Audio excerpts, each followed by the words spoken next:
अदालत उज़्मा के फैसले की भाजपा ने की हिमायत, कहा हदबंदी कमीशन ने गैर जानिबदाराना अंदाज में की थी हदबंदी।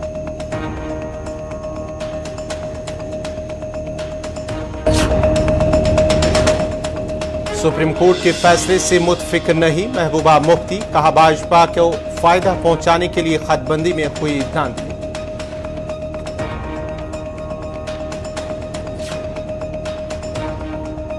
जम्मू कश्मीर में तजावुजात मुखालिफ मुहिम को लेकर प्रियंका गांधी ने इंतजामिया को बनाया निशाना, कहा आवाम की आवाज को बिल्डोजर तले कुचला जा रहा।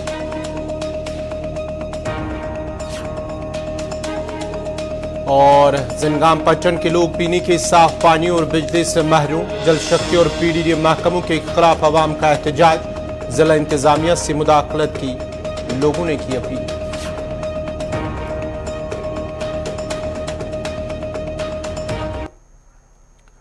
और अब पेश है खबरों की तफसील। मरकजी हुकूमत ने अडानी हिंडनबर्ग मामले में सुप्रीम कोर्ट की निगरानी में जांच कमेटी बनाने पर अपनी रजामंदी जाहिर कर दी है।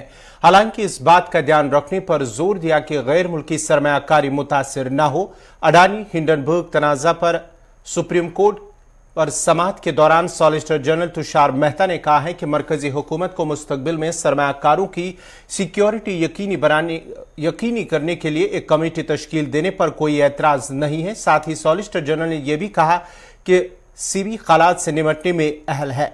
काबिल जिक्र है कि अडानी हिंडनबर्ग मामले की समाअत 10 फरवरी को सुप्रीम कोर्ट के चीफ जस्टिस डीवाई चंद्रचूड़ की सरबराही वाली 3 रुकनी बेंच में हुई थी। इस दौरान अदालत ने इशारा दिया था कि वो मशवरे के लिए माहिरीन की एक कमेटी तश्कील दे सकता है। अदालत ने मुस्तकबिल में सरमायाकारों को बड़े नुकसान से बचाने के लिए सिस्टम में इस्लाह की जरूरत पर भी जोर दिया था।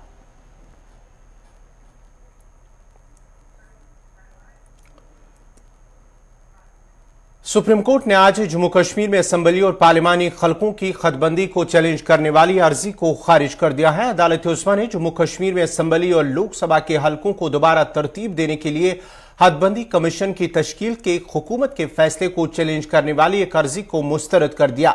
वाज़ेह है कि हदबंदी कमीशन से मुतल्लिक केस की समाअत गुज़िश्ता 2 बरसों से जारी थी। हदबंदी कमीशन के खिलाफ श्रीनगर के 2 सियासी रहनुमाओं ने सुप्रीम कोर्ट में अर्जी दायर की थी। अब्दुल गनी खान और डॉक्टर मोहम्मद अय्यूब बट्टू ने हदबंदी कमीशन को चैलेंज किया था। दोनों मज़कूरा रहनुमाओं ने अपनी दरख्वास्त में कहा था कि आईन के दफा 170 के मुताबिक हदबंदी 2024 के बाद की जाएगी, लेकिन जम्मू कश्मीर में 6 बरस कबल हदबंदी करना आईन और कवानीन की खिलाफ है। वाज़ेह है कि हदबंदी कमीशन ने जम्मू कश्मीर में असम्बली हलकों का नक्शा तब्दील करके 7 नए हलकों का क़याम किया। इनमें जम्मू सूबे में 6 और कश्मीर में 1 नई असम्बली सीट का क़याम किया गया। कमीशन ने कश्मीरी पंडितों के लिए असम्बली में 2 सीटों को मुख्तस रखने की तजवीज़ पेश की है। इसके अलावा जम्मू सूबे में मगरबी पाकिस्तानी महाजरीन के लिए 2 से 4 सीटों को मुख्तस करने की सिफारिश की। याद रहे कि 6 मार्च 2020 को मरकज ने साबिक जज जस्टिस रंजना देसाई की सरबराही में एक हदबंदी पैनल तश्कील दिया था, जिसके 2 दीगर मेंबरान चीफ इलेक्शन कमिश्नर और जम्मू कश्मीर की रियासत इलेक्शन कमिश्नर थे।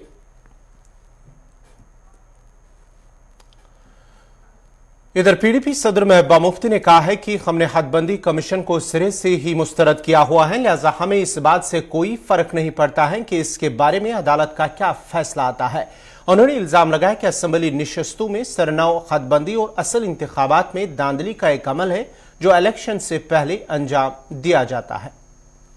देखिए, जहां तक पीडीपी का सवाल है, हमने डिलिमिटेशन कमीशन को पहले ही सिरे से खारिज किया हुआ था और आज जब सुप्रीम कोर्ट का फैसला आया, हालांकि जो रीऑर्गेनाइजेशन एक्ट है जम्मू कश्मीर का 370, वो सारा अभी सुप्रीम कोर्ट में जो है लगा हुआ है, उस पर कोई फैसला नहीं हुआ। तो जब उस पर फैसला नहीं हुआ तो डिलिमिटेशन जायज़ कहाँ से हो गई? तो ये तो हमारी नज़रों में जायज़ नहीं है, पर अनफॉर्चुनेटली लोगों की जो आखिरी उम्मीद है वो कोर्ट्स होते हैं। तो कोर्ट्स में कभी कभी ऐसे फैसले आते हैं जिससे इंसान मायूस होता है, नाउम्मीद होता है।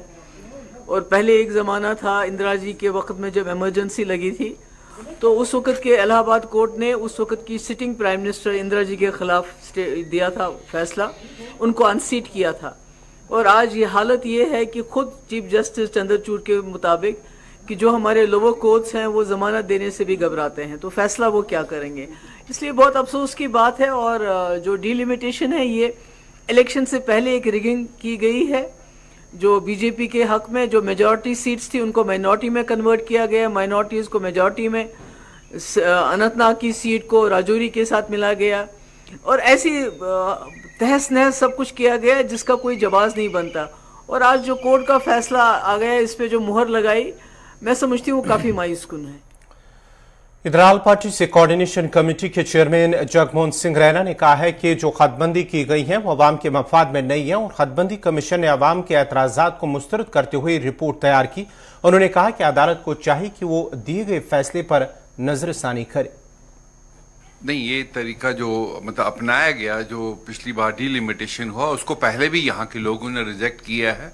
ऑलमोस्ट तमाम पॉलिटिकल पार्टीज ने उसके खिलाफ अपनी जो प्रोटेस्ट है वो दर्ज किया है, क्योंकि हमने पूछा ही नहीं गया पूरा। और जो हमने उनसे कहा, यहाँ डिलिमिटेशन कमीशन 2 बार आए, ग्रैंड पैलेस में यहाँ बैठे, हमने उनको कहा कि साहब नहीं, आप इस तरह से दीजिए पब्लिक की बात। उन्होंने पब्लिक की बात सुनी नहीं है, उन्होंने अपने पॉलिटिकल इंटरेस्ट से इसको डिलिमिटेशन जो है वो की है, जो यहाँ हम सब लोगों को बिल्कुल पसंद नहीं है। और इस पर जो केस अभी किया था उसको आज रिजेक्ट किया गया है, ये सही नहीं है। इसको सुप्रीम कोर्ट को, डिवीजन बेंच को चाहिए कि इसको रिव्यू करें, क्योंकि लोग सेटिस्फाइड नहीं है इलेक्शंस के इस डिलिमिटेशन को, तो किस लिए डिलिमिटेशन। अभी जैसे 2 सीटें इन्होंने जैसे वो की हैं reserve for the Kashmiri pandits and migrants के लिए, तो क्या अगर उनके लिए करेंगे तो क्या सरदारों के लिए नहीं कर सकते। ये भी एक बहुत बड़ी माइनॉरिटी है यहाँ पर। तो इसलिए जैसे इन्होंने कुछ एरियाज को जो जम्मू प्रोविंस में उनके कश्मीर के साथ मिला दिया गया है, अभी अनंतनाग का एरिया राजौरी के साथ मिलाया, कहाँ पर ये इसके तालमेल है। तो ये एक पॉलिटिकल इंटरेस्ट से जो डिलिमिटेशन हुआ है, मुझे लगता है कि ये सही नहीं है। इसको चाहिए सुप्रीम कोर्ट को रिव्यू करे, एक नई कमेटी बना के बिफोर अभी इलेक्शंस जो इन्होंने अभी करने हैं, उस पर मैं साफ कह रहा हूं कि भाई हम यूटी का इलेक्शन नहीं चाहते हैं, हम स्टेट का इलेक्शन चाहते हैं। अब उसमें टाइम दे दें और बाज़ाफ्ता तौर पर सही इसका जो एक हमारा नया डिलिमिटेशन है वो प्रॉपरली करें, ताकि यहाँ इलेक्शन सही तरीके से हो और लोगों की नुमाइंदगी जो है वो बन सके। भारतीय जनता पार्टी ने अदालत उज़्मा के फैसले की हिमायत करते हुए कहा कि हदबंदी कमीशन ने गैर जानिबदाराना अंदाज में खतबंदी की है और जो खतबंदी हुई है इसे सुप्रीम कोर्ट ने भी सही करार दिया है। सुप्रीम कोर्ट का फैसला स्वागत योग्य है। पूरा विश्व जानता है एवं मानता है कि भारतीय चुनाव आयोग एक निष्पक्ष स्वायत्त संस्था है और उसने निष्पक्षता से परिसमन की पूर्ण प्रक्रिया की है। परिसमन वैज्ञानिक तरीके से हुआ है और परिसमन की प्रक्रिया में बिना भेदभाव, बिना टापू सिस्टम किए एक साइंटिफिक तरीके से परिसमन हुआ है। अब अदालत ने भी परिसमन के फैसले को सही ठहराया है, जो कि स्वागत योग्य है। मुफ्ती एवं अब्दुल्ला और जम्मू कश्मीर पर राजनीति करने वाले लोग हमेशा ही भारतीय इंस्टीट्यूशंस और कॉन्स्टिट्यूशन का अपमान करते रहे हैं। अब उनकी 70 साल की दबाने, लुटाने, कुटवाने एवं छिपवाने वाली षड्यंत्र की राजनीतिक चालें अब नहीं चलेंगी। ये उन्हें अब समझ आया है, क्योंकि साइंटिफिक तरीके से कांग्रेस लीडर प्रियंका गांधी वाड्रा ने जम्मू कश्मीर में जारी इंसदाद तजावुजात मुहिम को लेकर इंतजामिया पर हमला करते हुए कहा कि अमन और एतमाद के लिए जरूरी है कि आम लोगों की बात सुनी जाए, न कि उनके हुकूक को बिल्डोजर से कुचला जाए। एक ट्वीट में प्रियंका गांधी ने इल्जाम लगाया कि लद्दाख में अपने आईनी हुकूक की बहाली का मुतालबा करने वाले लोगों पर मजालिम ढाए जा रहे हैं। प्रियंका गांधी ने दावा किया कि कश्मीर में आम लोगों की बातों पर ध्यान दिए बगैर उनके घरों को बिल्डोज किया जा रहा है। उन्होंने कहा कि मुल्क लोगों से बनता है, अमन और एतमाद के लिए जरूरी है कि आम लोगों की बात सुनी जाए और उनके हुकूक को बिल्डोजर के नीचे न कुचल दिया जाए।